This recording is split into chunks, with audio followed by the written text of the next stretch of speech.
नमस्कार. Welcome back again to my YouTube channel Ashwini's life solution.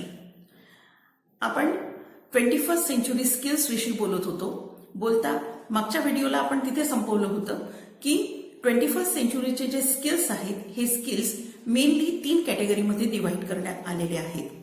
पहिले जे आहे ते आहेत लर्निंग स्किल, दुसरी कॅटेगरी जी आहे ती आहे लिटरसी स्किल आणि तिसरी कॅटेगरी जी आहे ती आहे लाईफ स्किल. तर लर्निंग स्किल विषयी आज आपण बोलूया. लर्निंग स्किल मध्ये समावेश होतो ते म्हणजे 4 C's: creativity, critical thinking, collaboration आणि कम्युनिकेशन. हे 4 स्किल आहेत.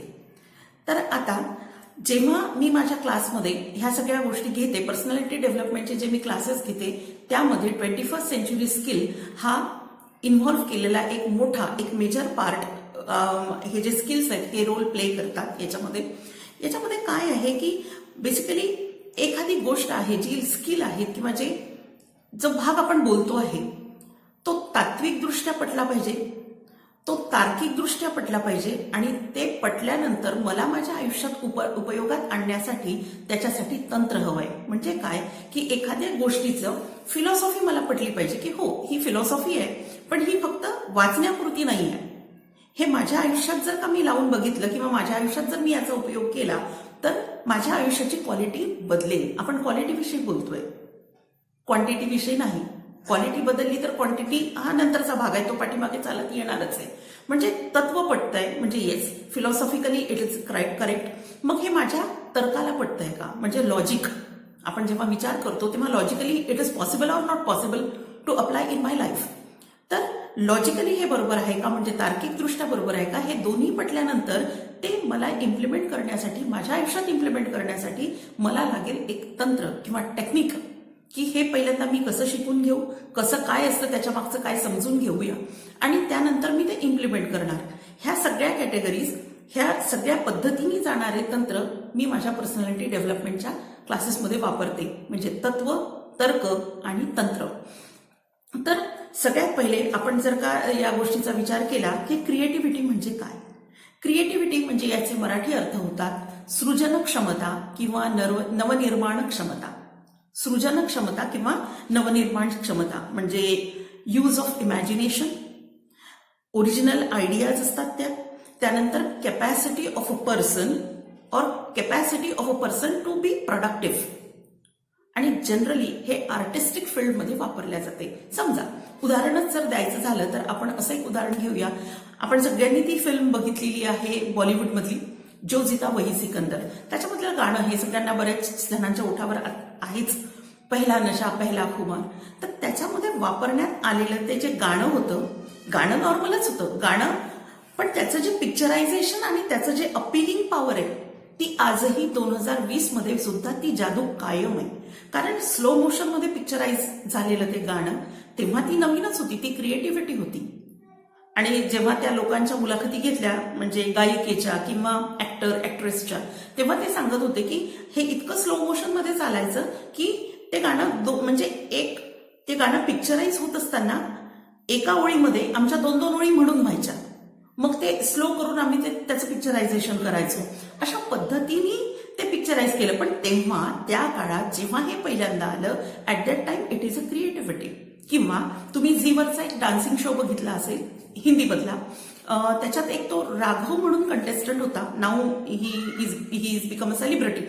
तर तो स्लो मोशन मध्ये डान्स करायचा आणि ते इतकं अपिलिंग झालं ना सगळ्यांना. That is creativity. म्हणजे आपण ते टीव्हीवर स्लो मोशन्स बघितले होते, सगळं बघितलं होतं, पण एक माणूस प्रत्यक्षात हे करतोय, that is the original idea and that is the creativity. किंवा हॉलिवूडमध्ये हॉलिवूडचे जे लोक फिल्म्स बघत असतील त्या लोकांनी इन्सेप्शन ही जी फिल्म आहे it is the highest creativity of a human being. तुम्ही बघा खरंच एवढंच कशाला, डायनासोर जे आतापर्यंत प्रसिद्ध झाला आणि इथपर्यंत आलंय ते स्टीव्हन स्पिलबर्गचं इमॅजिनेशन, त्याच्यातनं त्यांनी सगळे हे पॅरामीटर्स घेतलेले आहेत. म्हणजे एक तर इमॅजिनेशननी ते वर्ल्ड क्रिएट केलं, ही ओरिजिनल आयडिया होती, प्रोडक्टिव्ह झाले. म्हणजे एक नवीन प्रकारे हॉलिवूडला एक नवीन फिल्म दिली पूर्ण जगाला, एक नवीन, आणि डायनासोर तिथून फेमस झाले. त्यापूर्वी आपण डायनासोरचा फक्त मला वाटतं अभ्यास करत असतील तर ते लोक जे पुरातत्व वैज्ञानिक वगैरे जे असतात तेच करत असतील. पण तिथून त्याची सुरुवात झाली. नवीन आयडिया म्हणजे क्रिएटिव्हिटी म्हणजे नवनिर्माण क्षमता. आजच्या जगामध्ये अमेझॉन हे जर तुम्ही उदाहरण घेतलं तर इथल्या इथे बसून फक्त डिजिटली कोणी मला ऑर्डर करते आहे एखाद्या वस्तूची आणि मी त्याच्या घरापर्यंत ती पोचवून देतो आहे हे शोध ह्याचा विचार करणं, असा विचार करणं, इट इज अगेन क्रिएटिव्हिटी. ही जेफ बेझोसने केली आहे. तुमच्या चंद्रावर जाणं, एक स्पेस स्टेशन स्पेसमध्ये तयार करणं, ह्या सगळ्या गोष्टी, स्पेसशिप तयार करणं, मंगळ यात्रा, चांद्रयान, ह्या सगळ्या गोष्टी ह्या तुमच्या इमॅजिनेशन मधूनच तयार झालेल्या आहेत. आणि imagination means creativity, creativity means the use of imagination. ही सगळ्यात महत्वाची गोष्ट आहे. म्हणजे लॉजिक तुमचा प्रवास करू शकेल ए टू झेड. असं आईन्स्टाईन म्हणतो की लॉजिकला लिमिट असेल परंतु इमॅजिनेशनला लिमिट नसते. आणि मग त्याची ऍप्लिकेबिलिटी ठरवणं, ह्या सगळ्या गोष्टी ज्या आहेत त्या पुढच्या याच्यात बघू आपण, क्रिटिकल थिंकिंग मध्ये येतात त्या. ही क्रिएटिव्हिटी आहे. मानवाने स्वतःचं आयुष्य तिथे घडवणं किंवा निसर्ग हा सगळ्यात मोठा काय म्हणतात त्याला क्रिएटर आहे.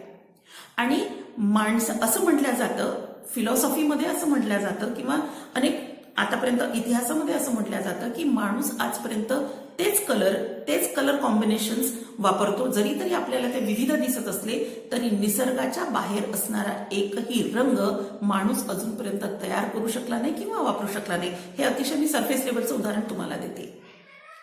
ही क्रिएटिव्हिटी आहे. म्हणजे use of imagination, original ideas, आणि हे असताना प्रोडक्टिव्ह होणं, आणि ह्याला म्हणतात क्रिएटिव्हिटी. ही क्रिएटिव्हिटी प्रत्येक गोष्टीत आहे की जर आपण बघितलं की आज आपण शेंगदाण्याचा यूज करतो आहे, पण हे शेंगदाणे खाण्यायोग्य आहे, त्याच्यापासून तेल पण बनवलं जातं, त्याच्यापासून इतर अनेक गोष्टी पण बनवल्या जातात ज्या आपण खाण्यासाठी वापरतो. It is again the creativity of a human being. He creativity माझ्या मुलामध्ये किंवा माझ्यामध्ये मला समजेल अशी कशी येईल, कसं होईल, हे जे बघणं, हे आहे पहिलं स्किल, क्रिएटिव्हिटी. पुन्हा भेटूया दुसऱ्या स्किलची थोडीशी माहिती घ्यायला. तोपर्यंत नमस्कार.